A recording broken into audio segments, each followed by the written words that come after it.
Now, last time you were with us, Brad do that. Now you saw each other in rehearsal, though, right? No, we never rehearsed. So we couldn't see it.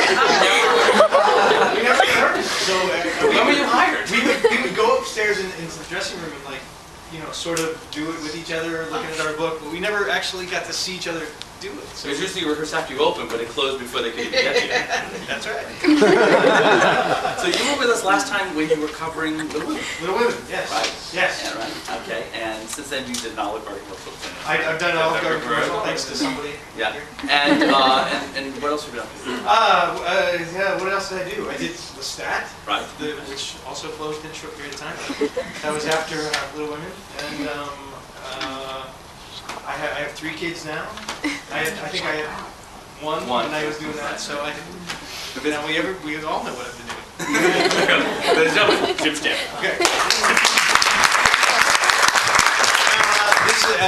This is a song that takes place sort of at the beginning of our show, and Alvin Kelby, which was my character, is trying to encourage Thomas Weaver, who was Bradley's character, to write a story about their friendship together. And he does that by encouraging him with his own story that he remembers from their childhood. And this is called Mrs. Remmington.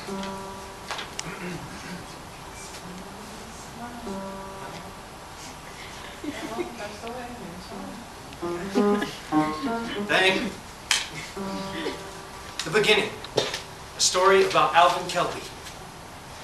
My mom passed away in the summer I turned 6 and left a single father and his son.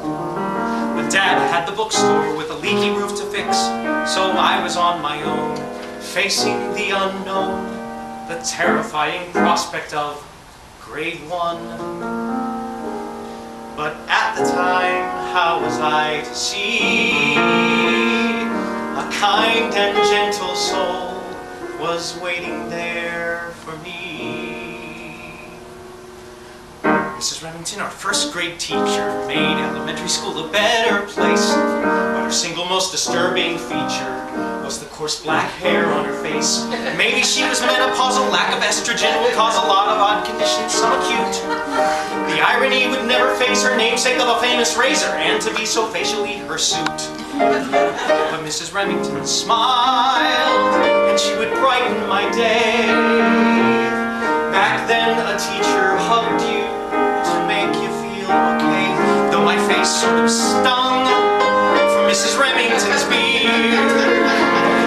When she held me, my problems disappeared.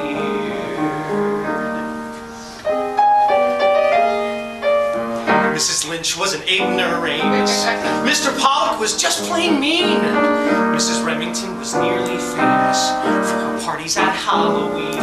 Pumpkin heads of every shape were cut out of construction paper. Each and every one would be displayed. The highlight for the children was to make a really special costume for the yearly Halloween parade.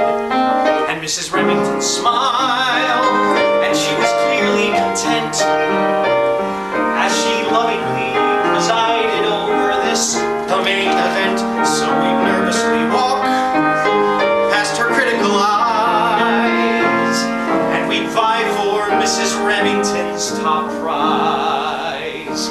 There was this one kid wearing cardboard wings, a coat hanger halo, carrying a bell, and a homemade book that said Tom Sawyer.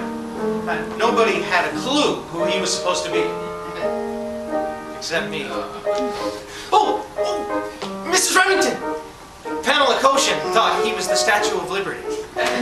Mrs. Remington, I know! Donnie Carter thought he was a Thanksgiving turkey. Mrs. Remington, I know!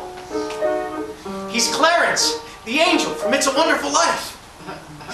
He was my mother's favorite. The class laughed, I cried, and Mrs. Remington announced that I was next. But Mrs. Remington smiled in that way that she had, a smile that made you realize that things were not so bad. And I knew from her face that this feeling would pass. So I went to take my turn before the class. Now, those poor kids were still trying to figure out who the heck Clarence was when I shuffled onto the platform wearing fuzzy slippers and bathrobe with pink sponge curlers in my hair. Alvin Kelby, Mrs. Remington said, "Who are you supposed to be?" "I'm a ghost. The ghost of my mother." Lunch that day was awful lonely, sitting by myself and only, wearing fuzzy slippers and chenille.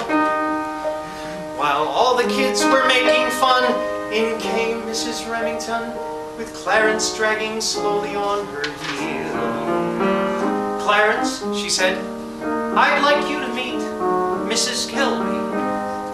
She's a big fan of yours." And Mrs. Remington smiled, cause Mrs. Remington knew that the battlefield of childhood was easier with two. And Mrs. Remington watched as the angels do. And on Halloween that year, she saw 2 masks disappear when my mother met her angel.